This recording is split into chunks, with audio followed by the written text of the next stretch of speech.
1918 में जब पहला वर्ल्ड वॉर खत्म हुआ, जर्मनी उसमें हार गया था।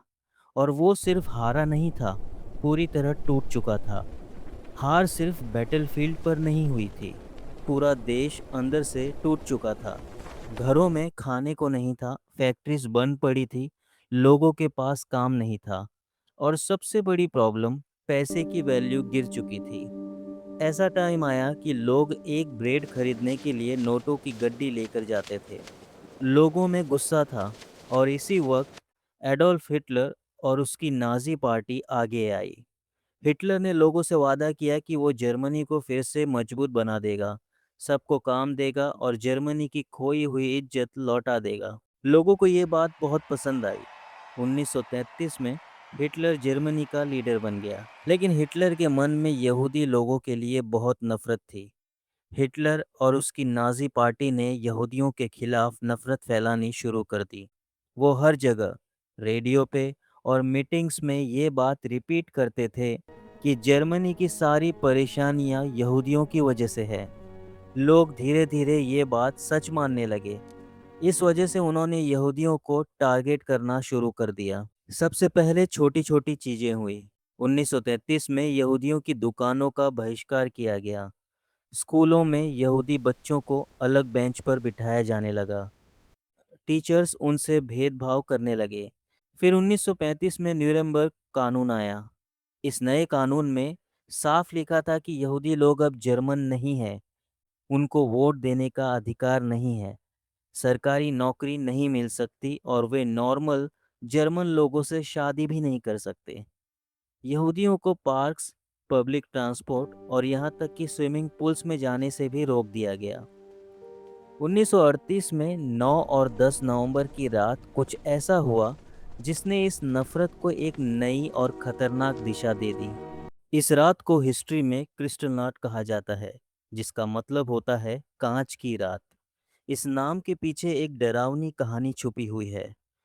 पूरे जर्मनी और ऑस्ट्रिया में नाजीज और उनके सपोर्टर्स सड़कों पर उतर आए, और उन्होंने यहूदी लोगों की दुकानों, घरों और पूजा स्थलों पर हमला कर दिया। हर तरफ शीशे तोड़ दिए गए और सड़कें टूटे हुए कांच के टुकड़ों से भर गई थी, जैसे पूरा शहर टूट कर बिखर गया हो। ये कोई अचानक भड़की हुई भीड़ का गुस्सा नहीं था, बल्कि एक प्लान्ड एक्शन था जिसमें गवर्नमेंट की भी भूमिका थी।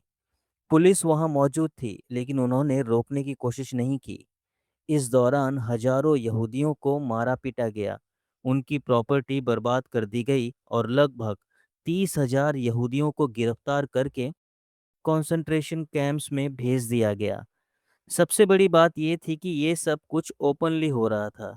सब लोग देख रहे थे, लेकिन बहुत कम लोगों ने इसके खिलाफ आवाज उठाई। इसी वजह से क्रिस्टलनाट को हॉलोकॉस्ट का एक टर्निंग पॉइंट माना जाता है, क्योंकि यहीं से यहूदियों के खिलाफ भेदभाव सिर्फ कानूनी या सामाजिक स्तर तक सीमित नहीं रहा, बल्कि सीधा खुली हिंसा में बदल गया। 1929 में सेकेंड वर्ल्ड वॉर शुरू हो गया। जर्मनी ने पोलैंड पर हमला किया। इसके बाद नाजीज ने ऑक्यूपाइड कंट्रीज में यहूदियों को अलग अलग जगहों में बंद करना शुरू किया। इन जगहों को गेतो कहते थे। सबसे बड़ा गेतो वॉर्सो में था। वहाँ लगभग 4 से 5 लाख यहूदियों को एक छोटे से एरिया में रख दिया गया। भीड़ इतनी ज़्यादा थी कि 7 से 8 लोग एक छोटे कमरे में रहते थे। खाना बहुत कम मिलता था, सिर्फ थोड़ी सी रोटी और पानी जैसा सूप।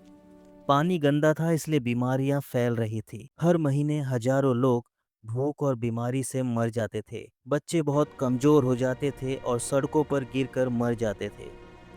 1941 में नाजिस ने एक बड़ा प्लान बनाया, जिसे फाइनल सॉल्यूशन कहा गया। इसका मतलब था यहूदियों को पूरा खत्म कर देना।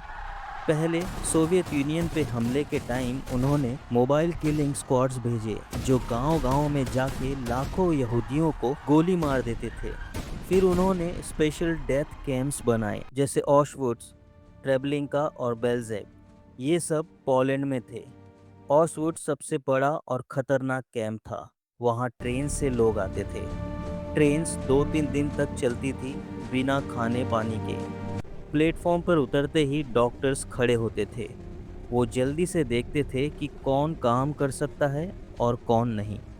जो यंग और स्ट्रांग दिखते उनको राइट तरफ भेज देते थे, मतलब फोर्स्ड लेबर के लिए। बाकी लोग जैसे छोटे बच्चे, बूढ़े लोग, औरतें और बीमार लोगों को लेफ्ट की तरफ भेज देते थे। लेफ्ट की तरफ वाले लोगों को शावर रूम में ले जाते थे, उन्हें बोलते थे नहा लो, दरवाजा बंद कर देते थे और फिर गैस रिलीज कर देते थे। गैस चेंबर में 100 लोग एक साथ मर जाते थे। ये सब सिर्फ 15-20 मिनट में हो जाता था। उसके बाद बॉडीज को शमशान में ले जाते थे और जला देते थे। जो लोग लेबर कैंप में जाते थे उनकी ज़िंदगी भी बहुत मुश्किल थी। सुबह 4 बजे उठकर रोल कॉल के लिए लाइन में घंटे भर खड़ा कर दिया जाता था, चाहे ठंड हो या बारिश। फिर पूरा दिन काम, 10 से 12 घंटे तक। पत्थर उठाना, बर्फ साफ करना या फैक्ट्री में मजदूरी।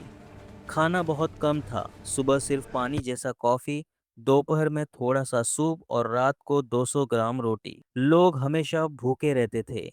बीमारी होती थी और जो थक जाता या बीमार होता उसको अक्सर गैस चैम्बर में भेज देते थे। हर रोज लोग मर रहे थे, भूखमरी, बीमारी और ज़्यादा काम से। 1944 और 1945 में जब एलाइड फोर्सेस मतलब अमेरिकन, रशियन और ब्रिटिश आर्मी आगे बढ़ने लगे, नाजीज ने कैंप खाली करना शुरू किया। लोगों को डेथ मार्चेस पर भेज दिया गया, मतलब बर्फ और ठंड में भूखे प्यासे 50 से 60 किलोमीटर चलना पड़ता था। जो थक के गिर जाता उसको गोली मार देते थे। इस मार्च में भी बहुत लोग मारे गए। जब वर्ल्ड वॉर टू अपने अंत की तरफ बढ़ रहा था, तब एलाइड फोर्सेस धीरे धीरे इन कैंप्स तक पहुंची। जैसे ही अमेरिकन, रशियन और ब्रिटिश सोल्जर्स ने इन कैंप्स के दरवाजे खोले, उनके सामने जो दृश्य था वो इंसानियत के इतिहास का सबसे डरावना सच था। हजारों लोग हड्डियों का ढांचा बन चुके थे, आंखों में डर, शरीर में जान नहीं, चारों तरफ लाशें, गैस चेंबर, राख के ढेर। कई सोल्जर्स बाद में कहते थे, हमने युद्ध में बहुत कुछ देखा था, लेकिन ऐसा कभी नहीं देखा। अब सवाल है कितने लोग मारे गए। लगभग 60 लाख यहूदी मारे गए, लेकिन अगर टोटल विक्टिम्स की बात करें तो करीब 1 करोड़ 10 लाख लोग मारे गए। इनमें सिर्फ यहूदी ही नहीं थे, रोमा लोग, डिसेबल्ड लोग, पॉलिटिकल प्रिजनर्स, होमोसेक्सुअल्स और कई निर्दोष नागरिक। यानी जो भी नाजीज की सोच के खिलाफ था या जिसे वो कमजोर मानते थे, उसे खत्म कर दिया गया। ये सब इतना बड़ा और प्लान तरीके से किया गया जेनोसाइड था कि दुनिया ने इसके बाद एक बात तय कर ली, नेवर अगेन, मतलब ऐसा कभी नहीं होना चाहिए। आज ऑस्विट्स जैसे कैंप्स म्यूजियम बन गए हैं। वहाँ जूते और चप्पलों के बड़े ढेर, चश्मे, बाल और पुराने फोटोज अब भी हैं जो चुपचाप बताते हैं कि क्या हुआ था।